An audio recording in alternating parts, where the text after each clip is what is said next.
Hi, this is Heather Kenny, and this is the third and final part of my textual analysis project for COM 610, in which I analyze an internal video explaining the rebranding and renaming of the Tribune Publishing Company to Tronc to the company's employees, who are mainly reporters and editors. In my blog post and paper, I explain the rationale and methodology for this analysis, which you can read at this link. I strongly encourage you to watch the video, which is embedded in this blog post, before continuing.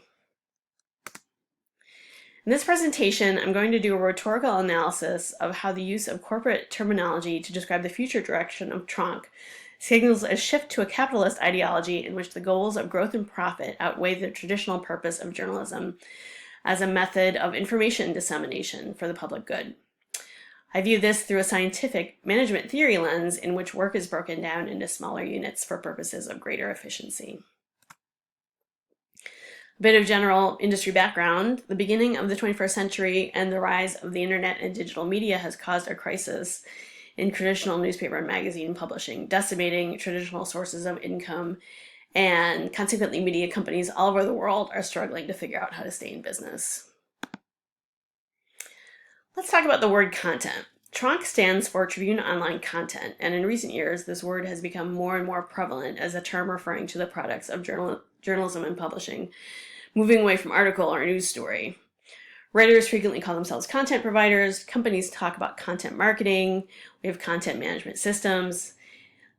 The term content then symbolizes a product. Malcolm Casella, who's the Chief Technology Officer and President at Tronc, uses the word content quite a lot in the video. These quotes are just from the first 45 seconds. The third example is telling in that it implies that content is a commodity that can be delivered and it is meant to be consumed. Readers have become consumers. They consume services and products rather than analyze or learn from them.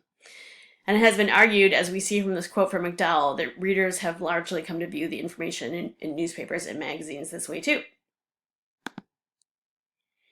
Optimization is another common business term, meaning that businesses must maximize their resources and the value of their products to remain or become profitable. Then Vasquez says Tronc will harness the power of local journalism by feeding it into a funnel. Words matter to journalists, and this vague description, which is mirrored in the confusing and kind of meaningless graphic, does little to convince or build credibility among the audience, who are journalists whose jobs are literally built on the precise and effective use of words to communicate events and concepts and truths. The video goes on to describe the automation of certain aspects of journalist jobs via machine learning and artificial intelligence. Again, we see scientific management principles being used to manage the creation of content for maximum efficiency in production. There is little mention of the actual craft or practice of journalism beyond making content more exciting and visual. The focus on the automation of journalist research implies a concern for profit through efficiency and lowering costs. And in fact, scholarly research on the industry shows that this is a historical trend, as we see in this quote from Cohen. In addition, Cassell's phrase, "that's what people expect," shows that Tronc is treating readers more like consumers than citizens, giving them what consumers demand rather than stories that have public service value.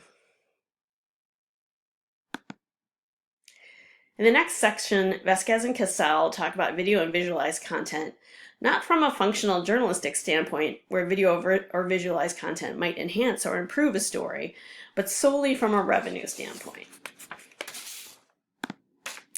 As Casella says, the CPM, which stands for cost per 1,000 impressions, is the reason why we have to raise these numbers, not because it improves the content.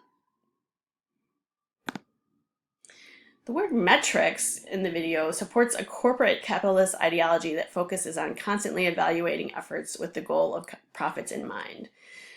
Cohen notes that metrics are increasingly being used to make decisions about what types of stories to pursue and publish, rather than the judgment of editorial managers. The result is that media companies are publishing stories that they think will be popular and get lots of clicks, rather than important to civic education, engagement, and discourse. In the final part of the video, again, instead of focusing on the Tribune Company's history of great journalism, they are simply focusing on content as a product. Throughout the video, there is little mention of the skills, effort, and time involved in reporting, writing, and editing. This makes Cassell's statement, "From pixels to Pulitzers," completely meaningless, as the video is not focused on anything that would support journalists in creating something that could win a Pulitzer. Technology can enhance journalism, but this video has not focused on that, instead emphasizing technology as a driver for efficiency and revenue. In conclusion, these findings have troubling implications for the mission and purpose of journalism in our society. I've shown how the language in the video emphasizes profit and growth through marketing and automation, and largely ignores the skills-based, time-consuming work or the public service aspect of journalism. Healthy democracies require an informed citizenry that can make intelligent decisions based on proven facts and knowledge.